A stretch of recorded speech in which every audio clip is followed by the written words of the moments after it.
चलिए बच्चों, जैसा कि हमने लास्ट वीडियो में देखा था कि मोल कंसेप्ट में मोल होता क्या है, तो हमने ये जाना कि मोल क्या है कि एक यूनिट है अमाउंट ऑफ सब्सटेंस का, और ये जो नंबर है इसको हम लोग क्या बोलते हैं, एवोगाड्रोस नंबर, जो क्या है 6.022 इंटू 10⁻23।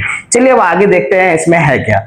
देखिए, अगर हम लोग बात करते हैं, अगर केमिस्ट्री में देखा जाए तो एटम्स की बात होती है, मॉलिक्यूल्स की बात होती है, आयंस की बात होती है। तो सबसे पहले जो सबसे सिंपलेस्ट यूनिट होता है मैटर का, जैसे कि हम लोग जो जानते हैं कि atom is the smallest part of any matter. तो यहां पर अगर हम एटम्स की बात करते हैं तो यहां पे हमने क्या लिखा है कि 1 मोल ऑफ ऑक्सीजन एटम।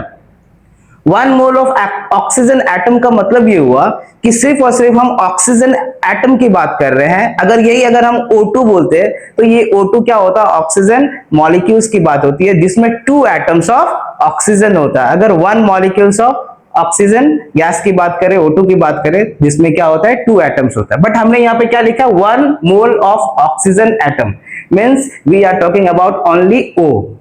तो यहाँ पे आप देख सकते हैं, अगर हम बोले आपको 1 मोल ऑफ ऑक्सीजन एटम, तो इसमें नंबर ऑफ ऑक्सीजन एटम्स कितने होंगे, तो number of oxygen atom is 6.022 into 10⁻23, जो कि एक एवोगाड्रोस नंबर है, जो हमने आपको मोल में बताया था। ठीक उसी तरह से अगर हम 1 मोल ऑफ नाइट्रोजन एटम की बात करते हैं, only nitrogen atom, that means N, तो फिर वापस से वही आ जाएगा 6.022 इंटू 10⁻23 एटम्स।